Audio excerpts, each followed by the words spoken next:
Hey folks, Kevin here. Well, it's December 30th, 2020, and I thought I'd finally get around to doing our garden close-up video for 2020.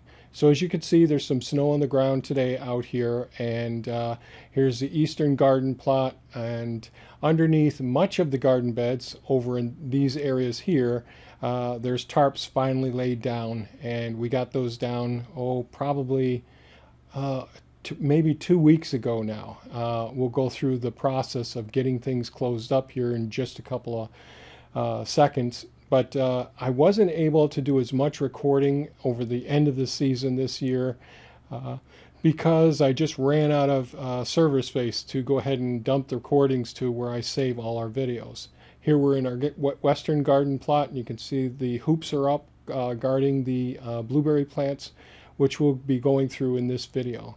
But I thought I'd go back, dig out a little bit of video footage that I did save, and we can go over what's happened.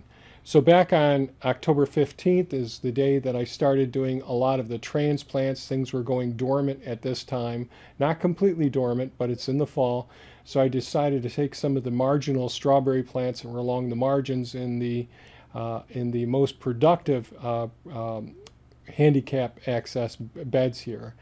And what I did was I just gradually went around the perimeter of the garden that had too many strawberry plants in there, thinned those out somewhat. I'll be doing it again in the spring and potentially putting some of the strawberries over into the rain gutter bed as well.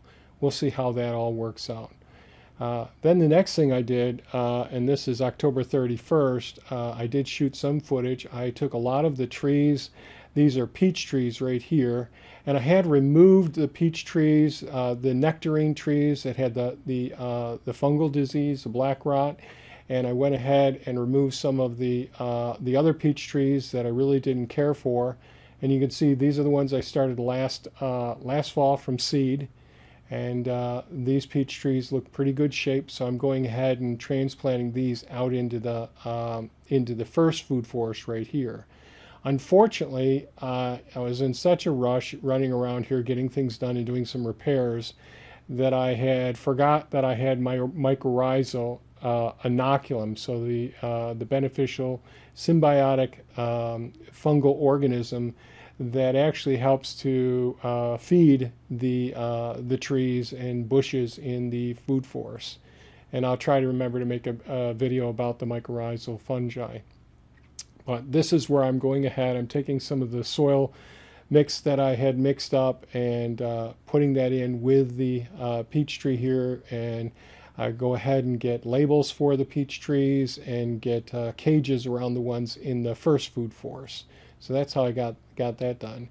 It took me a few days to actually get all of the trees that I had started. Each one of these buckets had several trees at a time. You get an idea of the root mass. Most of them look really good, and of course we don't know that what these peaches will taste like when we do get them producing fruit and all. This is a gamble because there's a couple of different peach trees that we like here. I've gotten rid of the ones that neither Thea or I enjoyed the taste of. There's a runt there, but that's okay. That'll work out just fine. So up here, now we're up in the third food forest. The area that I'm standing on right now used to be a swale in this area here, and I took down several trees up in here, and I'll probably make a video about that. But this is an area where I took materials from other areas, from leaf mulch that have been breaking down, branches and all, and I filled in the swale area here. To the left side of the screen, you may be able to notice I believe that's a plum tree right there. And here I'm transplanting a whole bunch of these peach trees. Now we'll have to see just which ones look good, which ones seem real hardy, more disease resistant, and we'll have to see just how good the peaches taste as well. I can always go ahead and transplant some of these peach trees right out of this area, but in the second year, 2 years from now, we'll be really analyzing them pretty closely, the ones that survive. Now I'm over here in the western garden plot, pulling up some of the garden staples that hold down the weed mats. Unfortunately, some of the staples I purchased that were galvanized were not actually galvanized, so it was a bit more of a hassle. So I'm pulling up the weed mats away from the base of the blueberry plants so that I have a place to put the electrical conduit. So in previous videos I've shown how I bend the half-inch electric 10-foot sections of electric conduit, and usually I'm just putting down one row, but I thought, geez, I'm going to take some Gothic greenhouse plastic from a couple of years ago that I took down a Gothic greenhouse, and I'm going to take that the clear plastic and put that over the top of them. It got nice and warm this day, and so I get all of these into the soil next to them, and my thought was what I'll do is I'll take some pipes and I'll lay it on top of the plastic in between each one of these hoops. In other words, the rows of hoops, and that will help to hold the base down. Hopefully it would keep things under control until the heavy snow gets on it. Now I'm putting paracord down there and tying it off to the blocks to hold these all pretty stable, just like I've done with the blueberries in the past. Now I'm over here in the eastern garden plot next to the drive access road, and this is where I'm actually, and I made a video about harvesting all the leeks, but on the right side of the screen, a little woman there, Thea's over there harvesting the scarlet red runner beans over from the bean tunnel, the trellis there.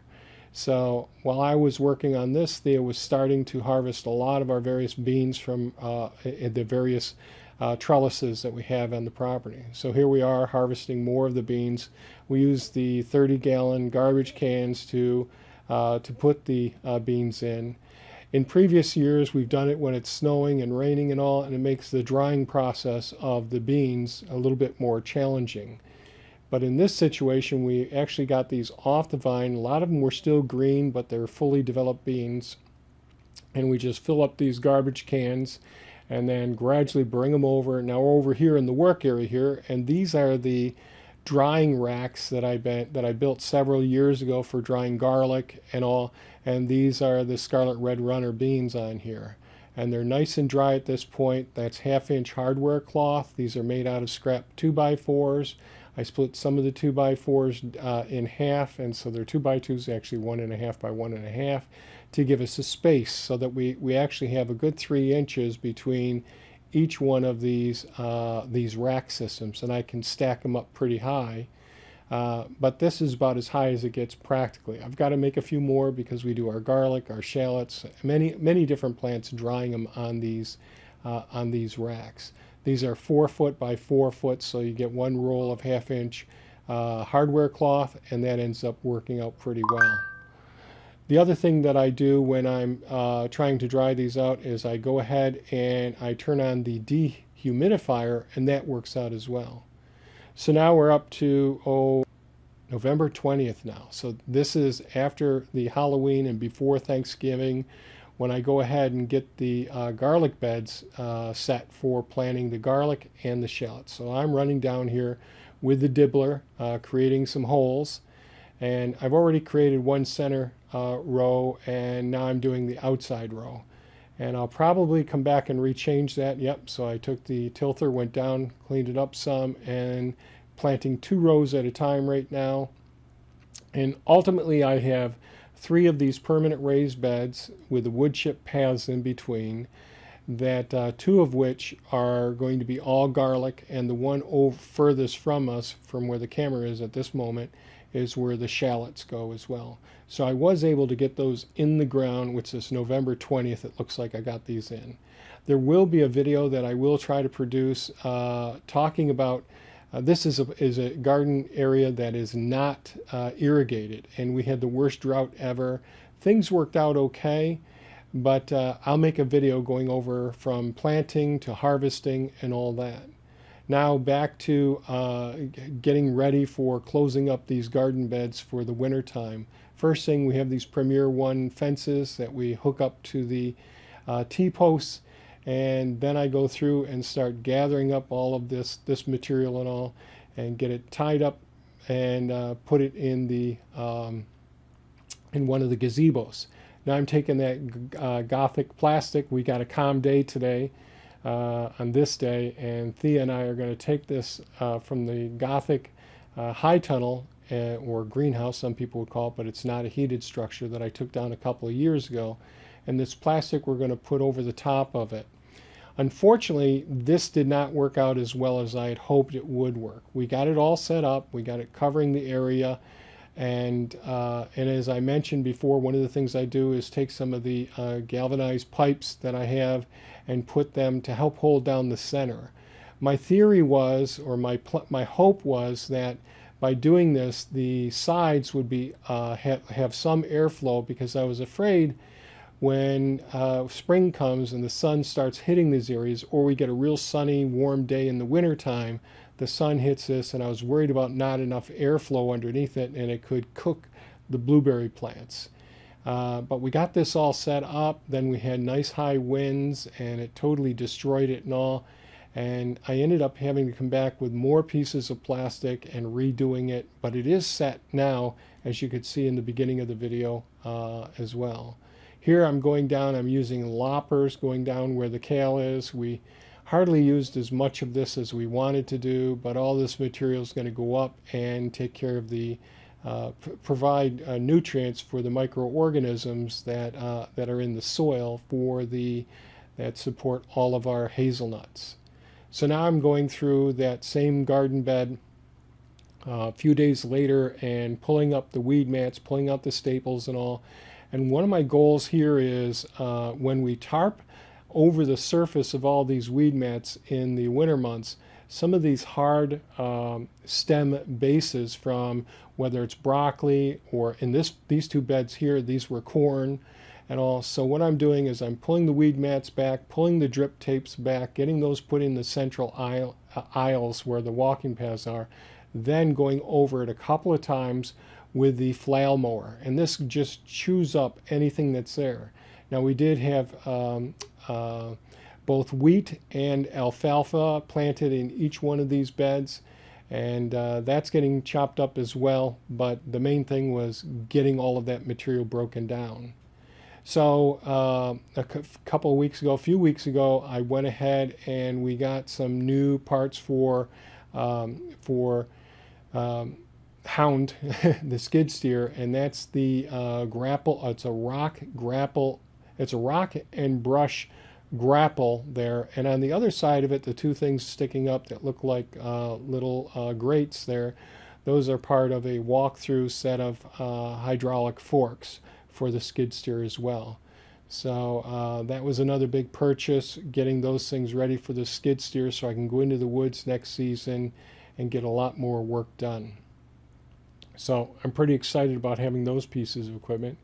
Now, always trying to choose a nice non-windy day. So this was the calmest day. Our falls and winters are really windy here.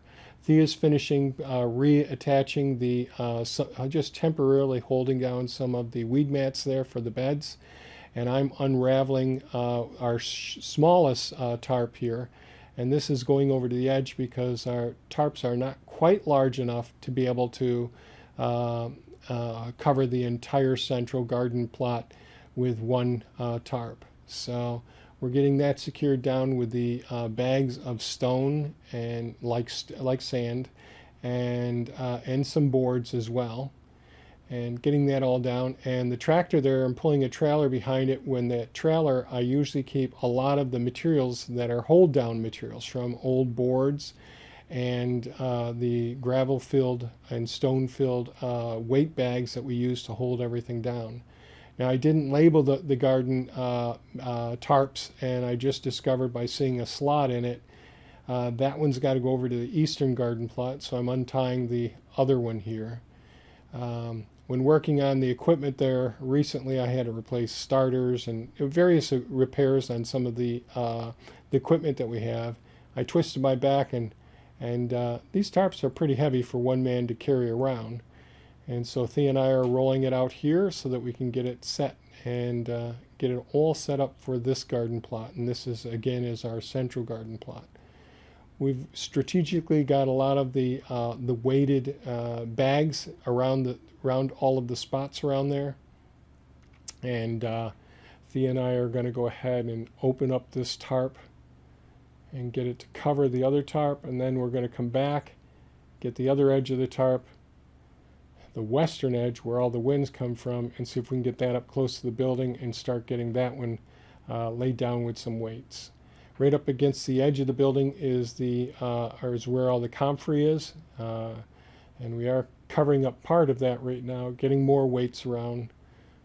And once it snows or rains, the walking paths in between each one of these permanent raised beds, the water and snow get in there, and that locks down these tarps. So Thea's trying to secure some of the other tarps over in the eastern garden plot now. Now we're going to go ahead and start rolling out the tarp for that bed and fit it around the honey locust tree there so it's secured, and spread it out. These tarps really help not only to do oculation, to help to reduce weed growth and all, but during the winter months I'm snow blowing all of these areas, and it kicks up dirt and stones and weed seeds and all that, and I don't need those materials going into the garden beds. So we're going ahead here, getting all the weights down, securing all of this area to help get everything under control. Keep these tarps secured. And I'm putting some more weights going back and forth to the trailer. It's nice to have a trailer where we can keep the weights and all. I'd like to at some point have it so it's somewhat enclosed. Okay, well that's the end of the closing up of the season. You can see we're dealing with snow now and all. I will try and make a video coming up soon about the sweet potato production. There's been a lot of interest in our sweet potato processes. We had a really good season with the sweet potatoes this year. I'll try to do a summary of our garlic and shallots as well. And if you have any comments or questions, please leave them below. If you found this video of value, please give us a thumbs up, and take care, folks. Stay safe. Bye-bye now.